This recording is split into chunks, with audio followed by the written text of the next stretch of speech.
একবার সিরাতে যাবেন, একবার পুলসিরাতের দিকে, একবার হাউজে কাউসারের দিকে পাগলের মতো দৌড়াতে থাকবেন। তার কোনো গুনাহগার উম্মত যাতে জাহান্নামে ঢুকে না যায়, সেদিন কেউ সুপারিশ করতে পারবে না বিশ্বনবী ছাড়া।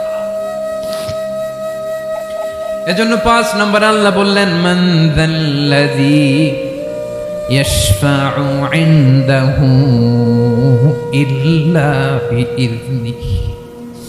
কার সাহস আছে, কার এত বড় বুকের পাটা কিয়ামতের কঠিন দিন আল্লাহর সামনে দাঁড়িয়ে সুপারিশ করবে?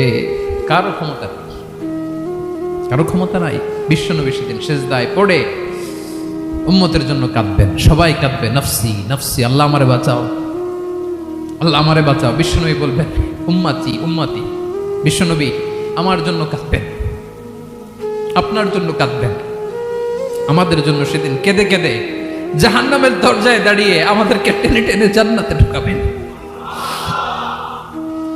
এজন্য এই বিশ্বনবীর ভালোবাসা যেন আমাদের হৃদয়ে ভরপুর থাকে। আমার ভাইয়েরা, প্রতি শুক্রবার বিশ্বনবীর উপরে বেশি বেশি যেন আমরা দুরূদ পড়ি। আমরা যখন বিশ্বনবীর সালাম দেই, দুরূদ পড়ি,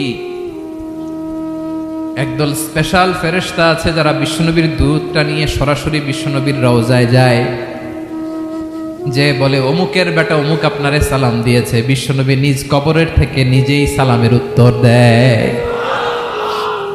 বিশ্বনবীর ভালোবাসা যেন আমাদের হৃদয়ে থাকে, বিশ্বনবীর সুন্নাহ দিয়ে যেন আমাদের জীবনটাকে সাজাই, পারা যাবে ইনশাআল্লাহ। বিশ্বনবীর ভালোবাসা ছাড়া কেউ জান্নাতে ঢুকতে পারবে? বিশ্বনবীর পক্ষে আমরা বলবো, বিশ্বনবীর পক্ষে আমরা লিখব, বিশ্বনবীর জন্য আমরা আমাদের কলিজার রক্ত বিলিয়ে দিব, ঠিক কিনা বলেন? সেদিন বিশ্বনবী ছাড়া কেউ সুপারিশ করতে পারবে না। 5 নম্বর আল্লাহ বললেন, মান যাল্লাযী ইয়াশফাউ ইনদাহু ইল্লা বিইযনি। কে আছে সুপারিশ করবে আল্লাহর সামনে? আর আপনি আপনার বাবার দরবারে যে সেজদা দেন, হ্যাঁ, ইব্রাহিম আলাইহিস সালাম থারথার করে কাঁপবে আর বলবে, নফসি নফসি, আল্লাহ আমারে বাঁচাও। মুসা আলাইহিস সালাম থারথার করে কাঁপবে, আল্লাহ নফসি নফসি, আমারে বাঁচাও। আর আপনি পীরের দরবারে যে সেজদা দেন, কোথায় আছেন আপনি? খবরদার, কেউ বাঁচাতে পারবে না।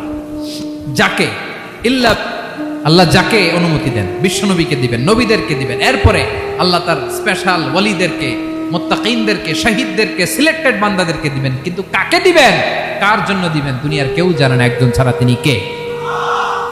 আল্লাহর ওয়ালিদেরকে, নেককার লোকদেরকে আল্লাহ সুপারিশের অনুমতি দিবেন। কিন্তু আপনি যারে মানেন, যার পায়ে সেজদায় লুটিয়ে পড়ে থাকেন, তারে যে আল্লাহ দিবেন, এটার কোনো গ্যারান্টি আছে? কথা বলেন। এজন্য জপতে হবে একজনের নাম, আওয়াজ করে বলুন, তিনি কে?